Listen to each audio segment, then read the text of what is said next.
In this video, I'm going to show you how you can access wireless CarPlay and wireless Android Auto onto your original BMW screen using one of our integration modules suited specifically for your BMW. Let's check this out. Alright, so the first thing we need to get out is this big panel around here. So you can just pry it out on one side, but also be sure to pry it out on the other side because it's a very thin trim. So if you just pry out from one side, it might have too much pressure around here and it's going to snap. So to avoid that, pry it out on either side. This trim will come out. Now there's going to be two connections behind here that we need to get out. Once those two connections have been taken out, this trim can sit on the side and we'll start removing the radio, the panel underneath, and the screen needs to be removed in order for us to run a new wiring. Once that trim has been removed, it's going to reveal two Torx 20 here. There's going to be another two Torx 20 underneath. For that, you have to take this panel out. You can just get your fingers behind here and pry it out. It's going to reveal one connection here for your light that you need to take out. Once that connection is out, undo these two Torx 20 as well. This radio panel will come out, revealing the actual radio behind it, and I'll show you how to remove that. Now when you're removing the top panel for your radio, there's only going to be one connection behind here that you need to take out. This panel will sit on the side, revealing two more Torx 20, and after undoing those two Torx 20, that radio will slide out. You can undo all the clips at the back, and then I'll show you what to do next. Now there's these connections behind the radio.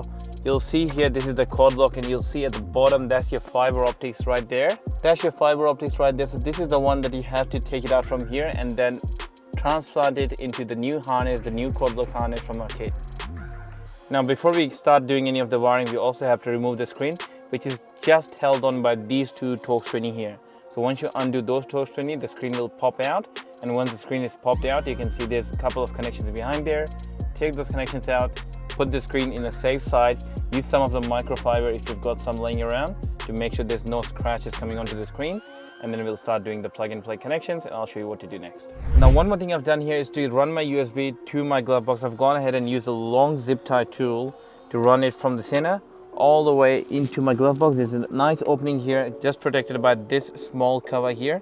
So I've gone ahead and removed that. It's just held on my clips. You can pry it out, pull it out, push your zip tie in, get your hand behind here to reach for the zip tie, pull it out here. Later we're going to use that zip tie as a snake and run our USB into the glove box. That's going to save you a lot of time not having to undo all the panels to take the glove box out. Alright, now let's see what you get when you buy the kit from us. The very first thing is our integration module. These are all custom modules specific to your car. Some nice mounting double-sided. These are really sticky and very strong to ensure that your module is never going to move and rattle once you have it in place. Your cord lock interception harness, a new mic and AUX cable, which we will not need for this installation as we are going to retain original mic and original Bluetooth system. Extended Wi-Fi antenna, very important to install it to have a solid connection, and your LVDS display cables. Let me go ahead and show you how I'm going to plug everything in and how I'm going to route the wires. Now in order to remove the fiber optics, you can just pull this tab out and then the fiber optic cable will slide out.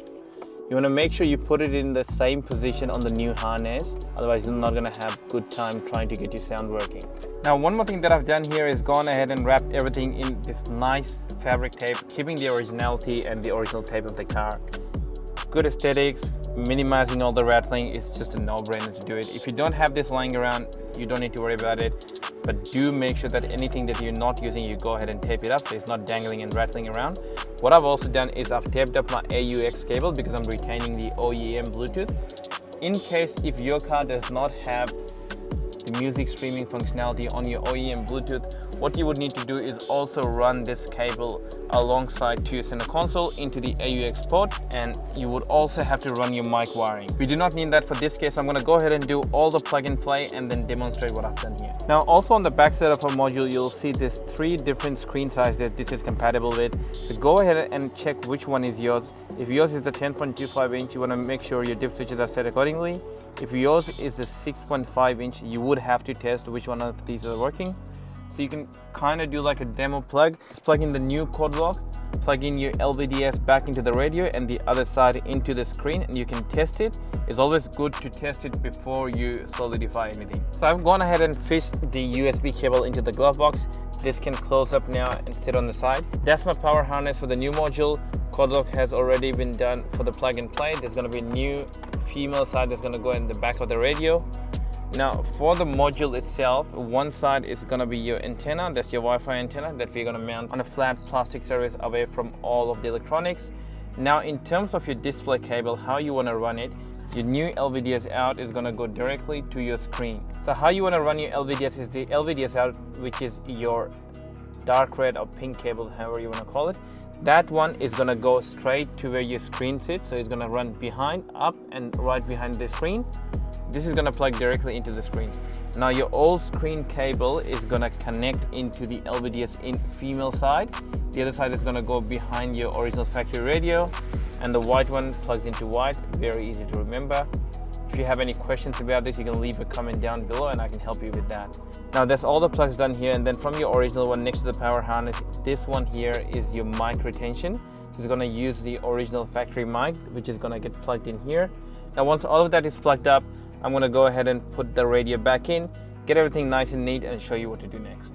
Alright, so what I've done here is gone ahead and put the screen back with the new LVDS out going straight into the screen. The radio is back in spot. I've tested for my depth search. The module is mounted right here. It's a good spot. The big double-sided tape is really strong. It's going to hold it in place properly. I've also gone ahead and mounted the Wi-Fi antenna right there on a flat plastic surface as well. Now with all of that out of the way, I'm going to go ahead and start reassembling the dash since I've already tested for my display. I'm going to put this panel back on, then the bottom plastic trim and the top AC cover. Make sure to plug everything back in where they came out of. And after that, I'll show you what settings you have to do to set up your CarPlay to retain your original BMW Bluetooth system. All right, now let's go ahead and start the system and I'll show you what settings we're going to change now. Now, to get into your CarPlay menu, all you have to do is down here, you'll see the menu. Press and hold that and switch it to. We are on the CarPlay interface now. Once you press and hold the menu button, it's going to bring you into the CarPlay interface. Scroll all the way to the end, click settings. To go into settings, the first thing you have to do in the car settings, click your reversing camera as factory camera. And then the next thing you want to do, this car does not have the 360. If you have the 360, you can select how long you want your front camera to be activated for. You don't need to worry about that. Let's go back in the settings. Next one, now in the system, go to factory mode, and in your phone link settings, you'll see the right-hand car drive. So this is a right-hand car drive. If you're doing it in a car with the left-hand car drive, you don't need to enable this.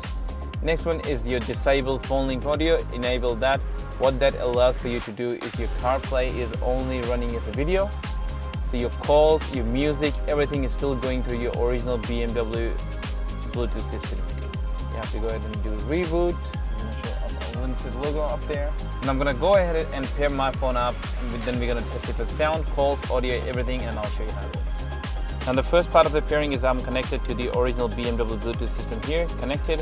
And then the second part is to switch into your limited box, which is your CarPlay module.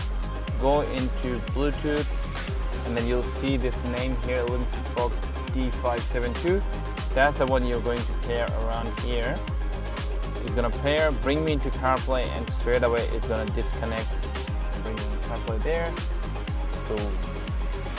Now I'm controlling this whole system using the iPhone. It's very responsive, extremely responsive system.